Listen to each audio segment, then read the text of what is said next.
آپ یہ سوچ رہے ہوں گے کہ چھوٹے مائک سے اٹھ کر کے یہاں کیوں آنا پڑا؟ اب میں آپ کے روبرو شخصیت کو کرنے کی جسارت کر رہا ہوں، ذرا آپ بھی سنبھل کر کے بیٹھیے گا، جس کے لیے میں یوں کہوں گا کہ جن کے والد محترم اور دادا پر دادا کا میں یوں کہوں کہ جس گھرانے کا ملک ہندوستان پر بڑا احسان ہے، اور آج بھی ہندو ہو کہ مسلمان، سکھ ہو کہ عیسائی، کسی مذہب کسی فرقے سے تعلق رکھنے والا انسان ہی نہیں اگر جانور بھی ہے، تو وہ تنظیم وہ تحریک جس کے صدر آپ کی والد محترم ہے اور جن کو لوگ عقیدت و محبت کے ساتھ میں طرح طرح کی باتیں، کوئی شیر کوئی ببر شیر کہہ کر کے پکارتا ہے، میں آپ کو بتانے کی کوشش کر رہا ہوں، ہم سب کے بڑے کرم فرما ہمارے سروں کے تاج حضرت اقدس حضرت مولانا سید ارشد مدنی صاحب صدر جمعیت علماء ہند وہ استاذی حدیث دارالعلوم دیوبند، ان کے لخت جگر نور نظر، وہ شخصیت جو ظالم کی آنکھوں میں آنکھیں ڈال کر سچائی بولنے اور بلوانے کا ہنر جانتی ہے، اس شخصیت کو آپ کے روبرو بلانے کی جسارت کر رہا ہوں اور استقبال کرتا ہوں ممبر نور پر تشریف لانے کے لیے اپنے کرم فرما اس بزم کے اس اسٹیج کے دولہا حضرت اقدس حضرت مولانا سید حبیب اللہ صاحب مدنی دامت برکاتہم العالیہ کا کہ آؤ کہ رونق محفل ہو تم، آؤ کہ زینت محفل ہو تم، آؤ کہ رونق محفل ہو تم، آؤ کہ زینت محفل ہو تم، آ جاؤ مسکراتے ہوئے جانے گلستہ، میرے چمن کا جشن بہارا تمہیں سے ہے۔ تشریف لا رہے ہیں ممبر نور پر ہم سب کے بڑے حضرت اقدس حضرت مولانا سید حبیب اللہ صاحب مدنی دامت برکاتہم العالیہ۔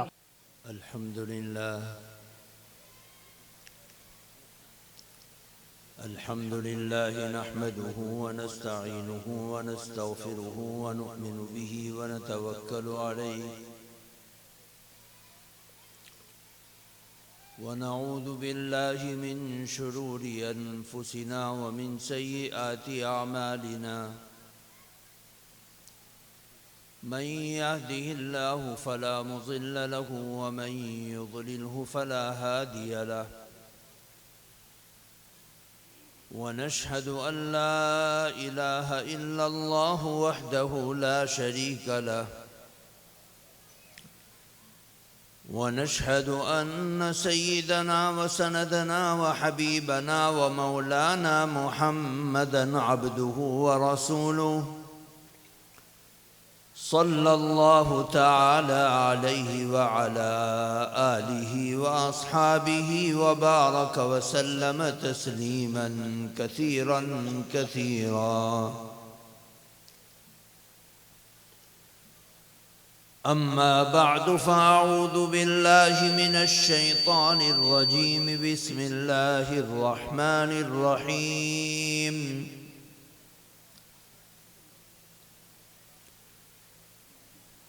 لقد جاءكم رسول من أنفسكم عزيز عليه ما عنتم حريص عليكم بالمؤمنين رؤوف رحيم صدق الله العظيم۔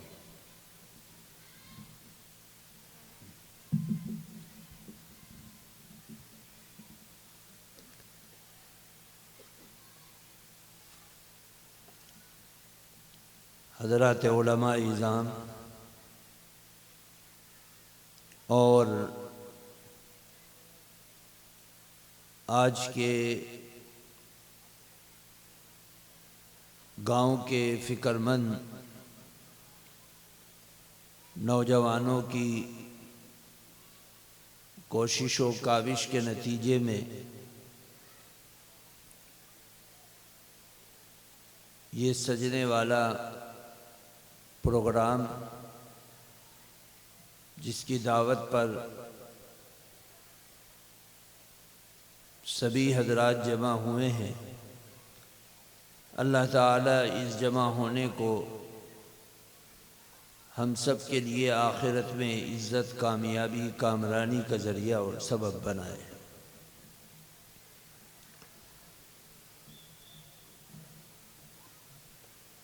میرے دوستو، بزرگوں، دین کی نسبت پر جو پروگرام منعقد ہوتا ہے اس کو سجانے والے اور اس میں شرکت کرنے والے ایک خاص مقصد کے تحت جمع ہوتے ہیں۔ خاص طور سے جو انسان مذہب کو اپنا نجات کا ذریعہ سمجھتا ہے، چاہے وہ کسی بھی سماج سے تعلق رکھے یا کسی بھی مذہب سے اس کا تعلق ہو، وہ مذہبی ایک چھوٹی سی فکر کو بھی اپنی اگلی زندگی کے لیے ذخیرہ بناتا ہے۔ بحیثیت ایک ایمانی اور سچے ہونے کے ناطے ہماری یہ ذمہ داری بنتی ہے کہ ہم اپنی زندگی کے ان قیمتی لمحات کو اور اس میں سننے سنانے کو اتنا طاقتور بنا دیں کہ یہ ہماری آخرت میں کام آئے، کیونکہ آقائے نامدار سرکار دو عالم جناب محمد الرسول اللہ صلی اللہ علیہ وسلم نے ایسی مجلس، جس مجلس کے اندر وحدہ لا شریک لہ کا ذکر ہو اور اللہ کے سچے دین کو اس کی سچائی کے ساتھ یاد کیا جائے، اس کے لیے مغفرت کی بشارت سنائی ہے۔ پروردگار عالم کو جب علم ہوتا ہے اور اس کو یہ خبر سنائی جاتی ہے کہ دنیا کے فلاں علاقے میں، فلاں گاؤں میں، فلاں زمین کے ٹکڑے پر چند لوگ جمع ہیں جو تیرا ذکر کرتے ہیں، تیرا نام لیتے ہیں، تجھے یاد کرتے ہیں، تو اللہ تعالیٰ فرشتوں کو گواہ بنا کر ان اطمینان کے ساتھ اللہ کے ذکر کو سننے والوں کے لیے بشارت پہنچاتا ہے کہ جاؤ ان کو مغفرت کی بشارت سنا دو اور ان کے اوپر مغفرت کی چادر تان دو۔ اس لیے سال کی محنت کے بعد، نوجوانوں کی فکر کے بعد، ائمہ حضرات کے جڑنے کے بعد، یہ جو ایک مجمع سج کر ہمارے سامنے موجود ہے، اس سنانے والے کے لیے بھی، سننے والے کے لیے بھی ان قیمتی لمحات کو قیمتی بنانے کا طریقہ صرف ایک ہے کہ ہم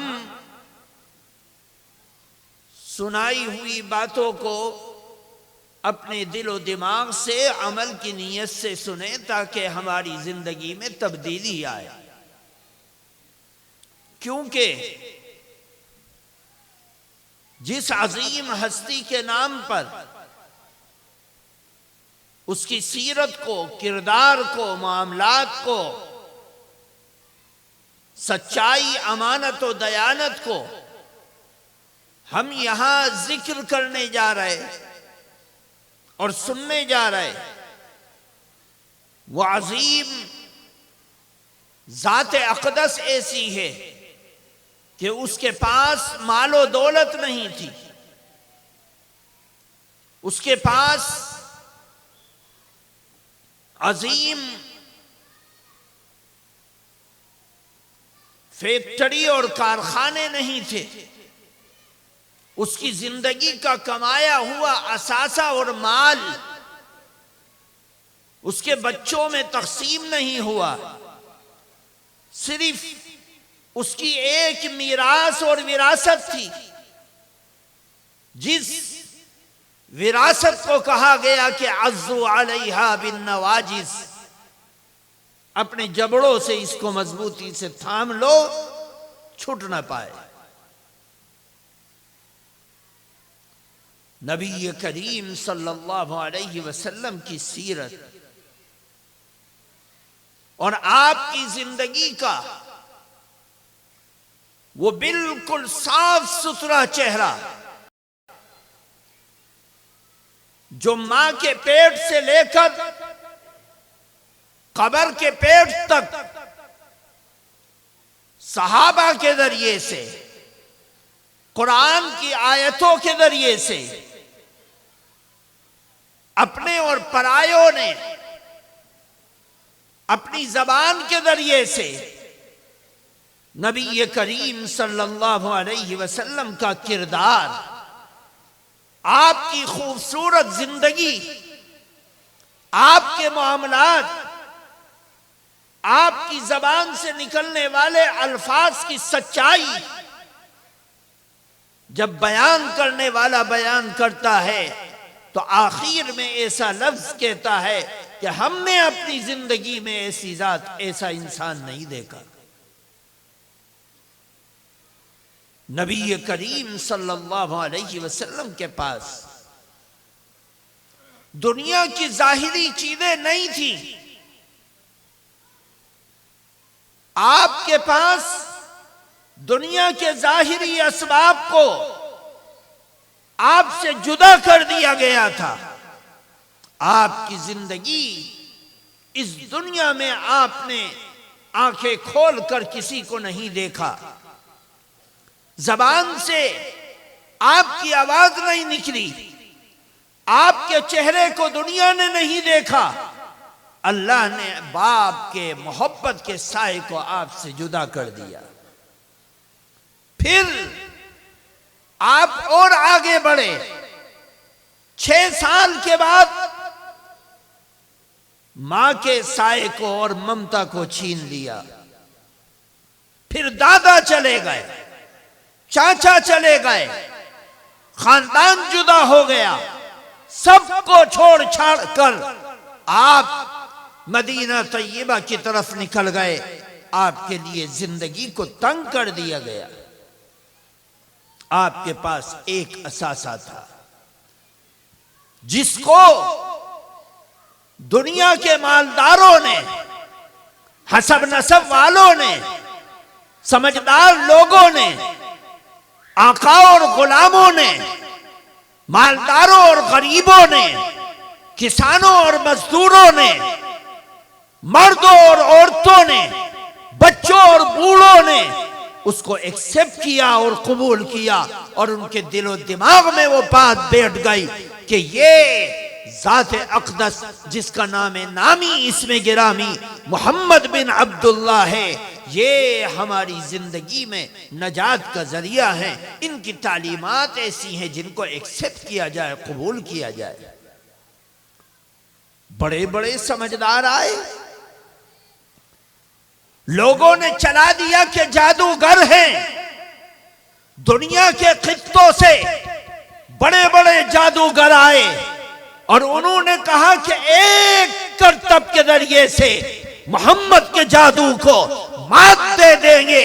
لیکن دنیا نے دیکھا کہ محمد عربی صلی اللہ علیہ وسلم کے پاس کوئی جادو نہیں، قرآن کی آیتیں ہیں، جن آیتوں کو پڑھتے تھے اور وہ پڑھتے پڑھتے ان کی زندگیوں کے اندر ایسی تبدیلی آتی تھی کہ دنیا دیکھتی تھی یہ پتھر دل انسان اور اس کی آنکھوں سے آنسو بہہ رہا ہے۔ لوگوں نے کہا کہ یہ شاعر ہے۔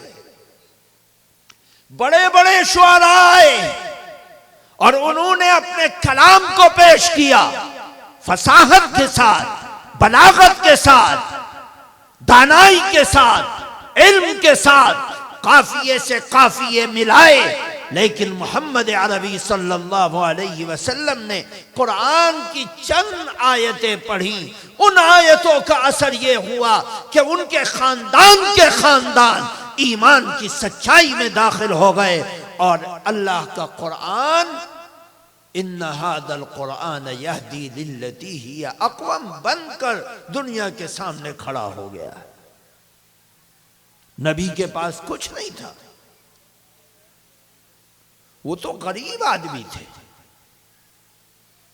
3 مہینوں کے ابتدا کا چاند دکھ جاتا تھا، آپ کے گھر میں آگ نہیں جلتی تھی، آپ 2 ہفتے فاقے سے رہتے تھے، آپ اور آپ کے صحابہ کے جسموں پر ستر چھپانے کے لیے چادر ہوتی تھی، جسم چھپانے کے لیے چادر نہیں ہوتی تھی۔ روایت کو اٹھا کر دیکھو، 2 چادروں میں 9 صحابہ نماز کو قائم کرتے ہیں، 9 صحابی ہیں، چادر 2 ہے، ایک اتارتا ہے، وہ نماز پڑھتا ہے، دوسرا رکھتا ہے، وہ نماز پڑھتا ہے، تیسرا اوڑھتا ہے، وہ نماز پڑھتا ہے، اور بند کمروں میں یہ صحابہ رہتے تھے کہ ان کے جسموں پر چادر بھی نہیں ہوتی تھی جس سے وہ اپنے جسم کو چھپا سکے۔ ابو ہریرہ کہتے ہیں کہ ایک وہ زمانہ تھا کہ ہم 9 محمد صلی اللہ علیہ وسلم کے ساتھی، ہمارے پاس 2 چادریں تھیں، جسم ڈھانپنے کے لیے چادر نہیں۔ بخاری کی روایت کو اٹھا کر دیکھو، ایک جماعت آئی اور انہوں نے کہا کہ نماز کون پڑھائے گا؟ کوئی قرآن پڑھنا نہیں جانتا تھا، ایک صحابی کا ایک بچہ تھا جو قرآن پڑھنا جانتا تھا، اس بچے کو کہا گیا کہ اس کو امام بنا لیا جائے، امام بنا دیا گیا۔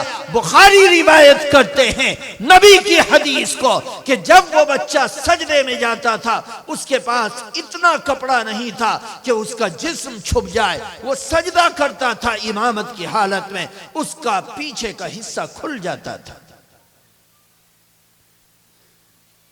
وہی اللہ تعالی نے اس نبی کو ظاہری طور پر کچھ نہیں دیا،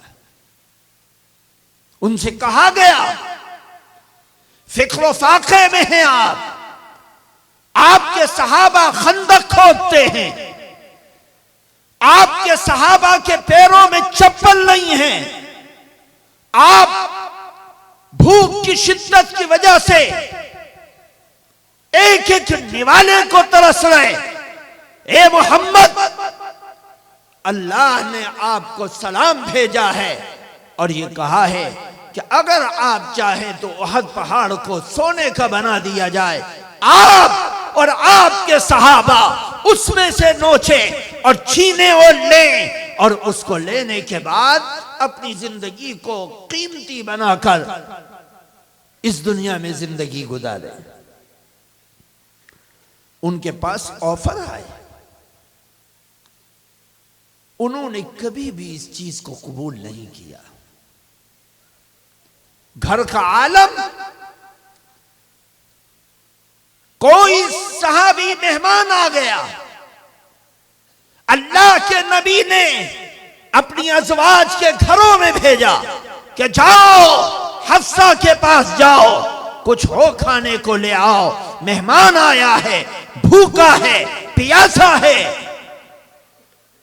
اندر سے آواز آتی کہ کچھ نہیں ہے۔ پھر میمونہ کے پاس جاتا ہے، زینب کے پاس جاتا ہے، اما عائشہ رضوان اللہ تعالی علیہم اجمعین سب کے پاس جاتے ہیں، لیکن وہاں کھانے کو کچھ نہیں ملتا۔ ایک موقع پر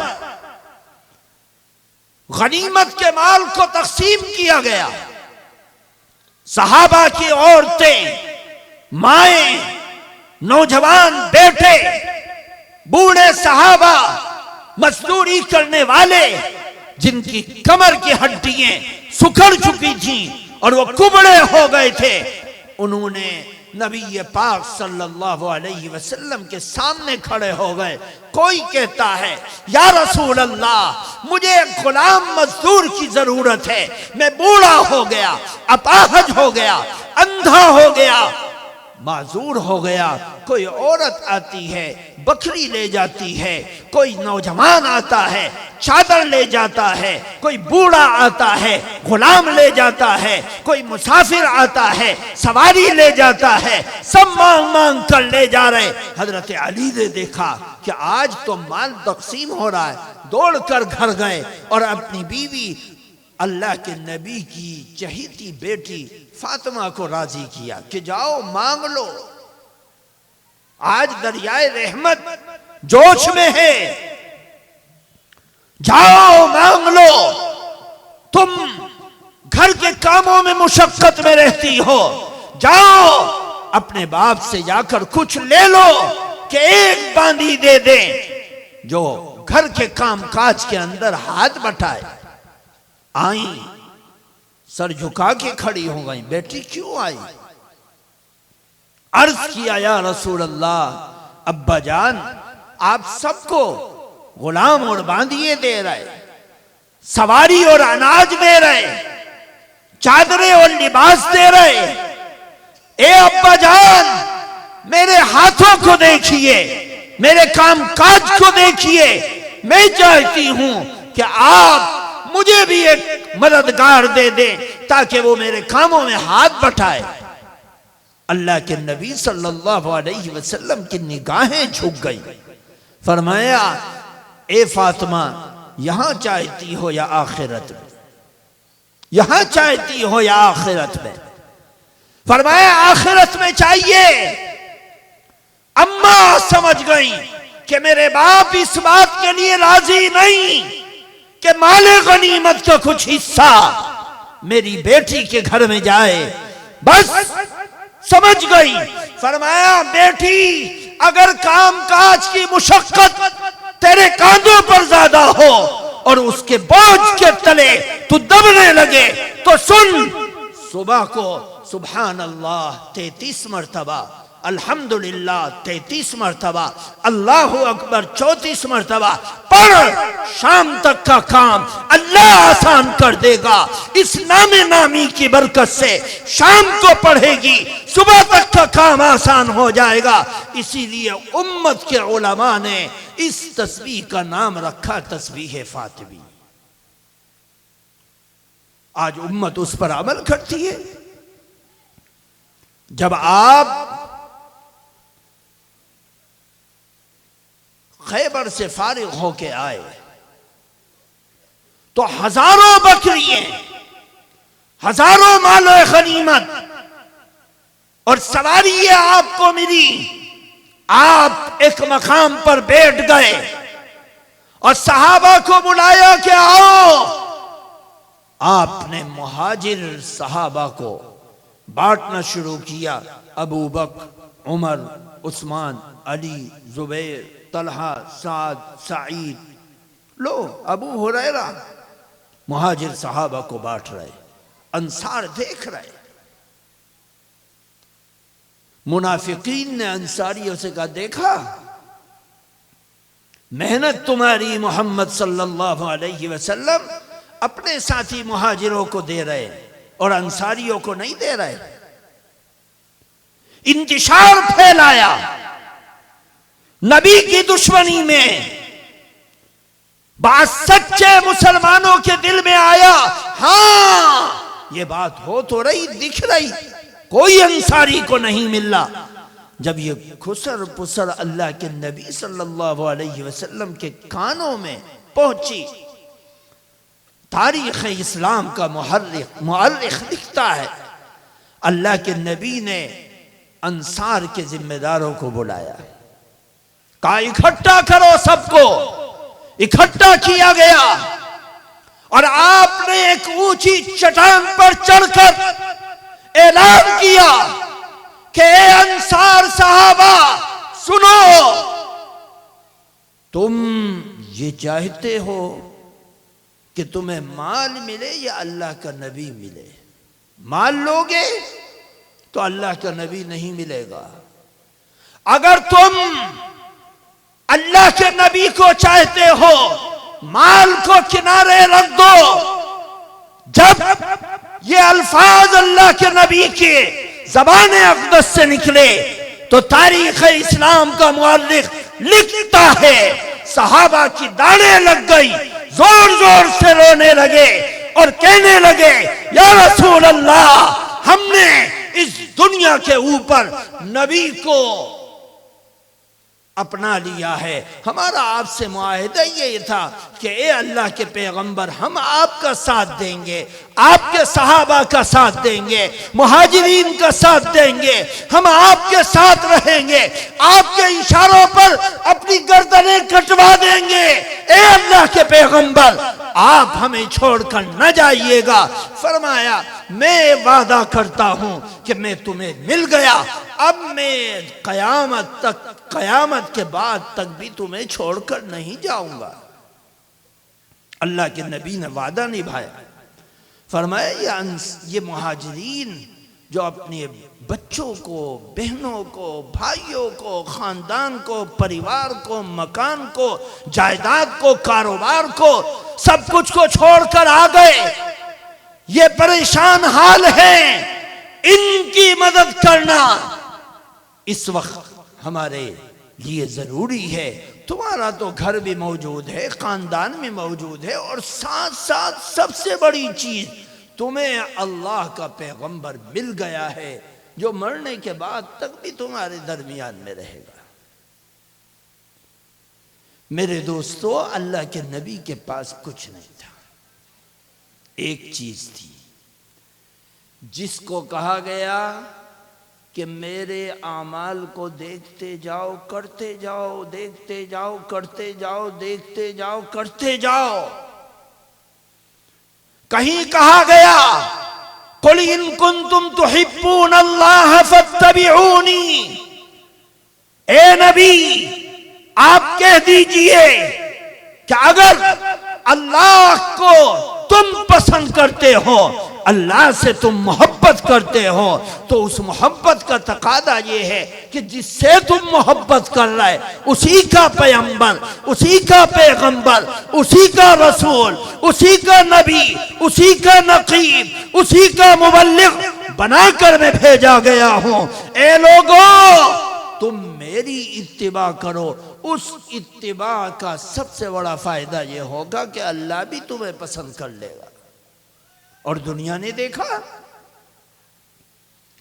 صحابہ کی جماعت صرف ایسی جماعت ہے جس کو اللہ تعالی نے پسند کر کے اعلان کر دیا. انبیاء تو معصوم ہیں, ان کا ذکر فکر الگ چیز ہے, لیکن انبیاء کے بعد کوئی بڑے سے بڑا صاحب, کوئی بڑے سے بڑا رہبان, کوئی بڑے سے بڑا داعی, کوئی بڑے سے بڑا مبلغ, کوئی بڑے سے بڑا مجدد, ابدال, غوث, عابد, زاہد, شہید, صدیق معصوم نہیں.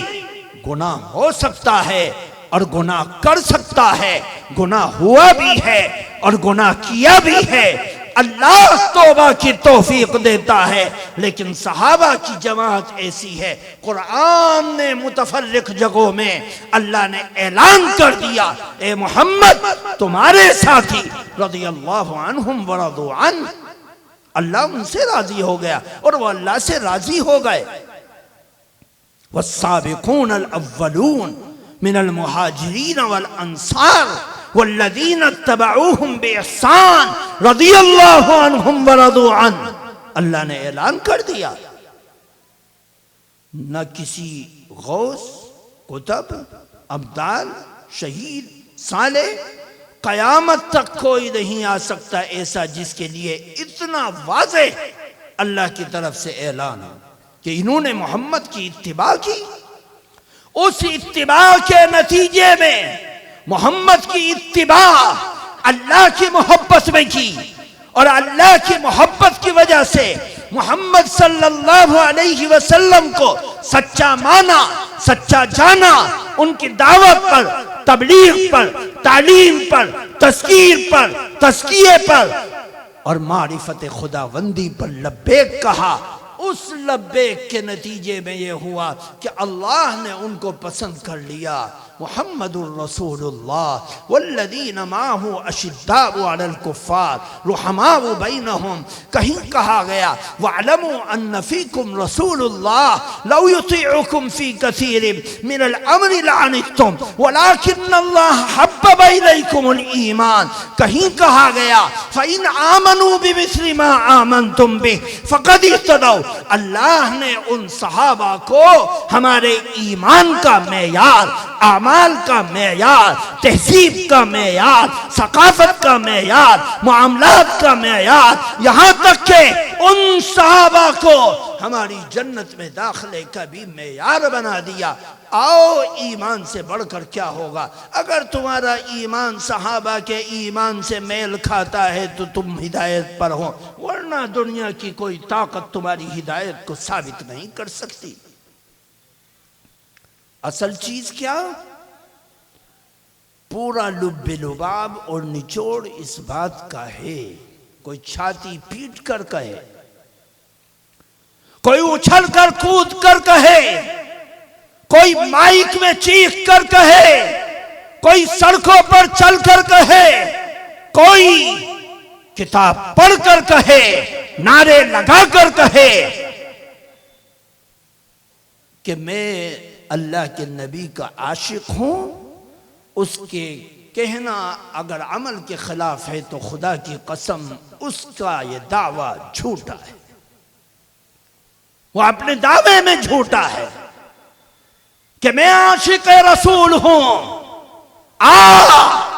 قرآن یہ کہتا ہے تو عاشق رسول ہے، اس عشق کو اپنے جسم سے ثابت کر کے دکھلا، نگاہ سے ثابت کر کے دکھلا، کان سے ثابت کر کے دکھلا، زبان سے ثابت کر کے دکھلا، حیا سے ثابت کر کے دکھلا، معاملات سے ثابت کر کے دکھلا، اخلاق سے ثابت کر کے دکھلا، معاشرت سے ثابت کر کے دکھلا۔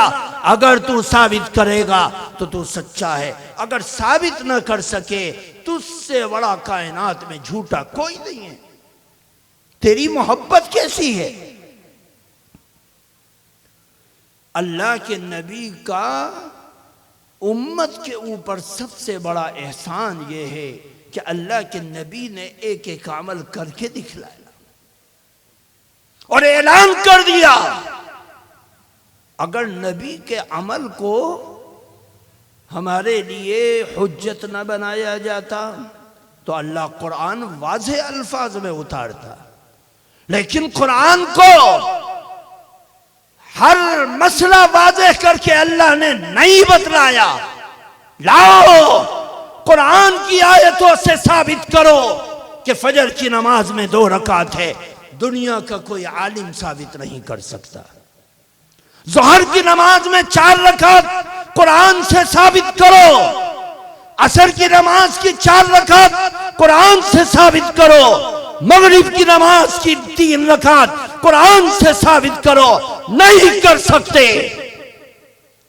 نبی کا عمل کیونکہ امت کے لیے نبی کی اتباع لازم اور ضروری اور فرض ہے، اس لیے نماز کا حکم قرآن میں مختصر دیا۔ اقیموا الصلاۃ، نماز قائم کرو، حافظوا علی الصلوات والصلاۃ الوسطی، نماز کا سرسری حکم دے دیا، مبہم الفاظ کے دیے، لیکن نبی کے اوپر جب عالم عرش کے اوپر نماز کو فرض کیا گیا، اس وقت سے لے کر موت کی صبح تک، وفات کی صبح تک، جدا ہونے کی صبح تک نبی نے فجر پڑھی، ظہر پڑھی، عصر پڑھی، مغرب پڑھی، عشاء پڑھی، وتریں پڑھی، تہجد پڑھی۔ امت کو یہ بتلا دیا کہ دیکھو، صلو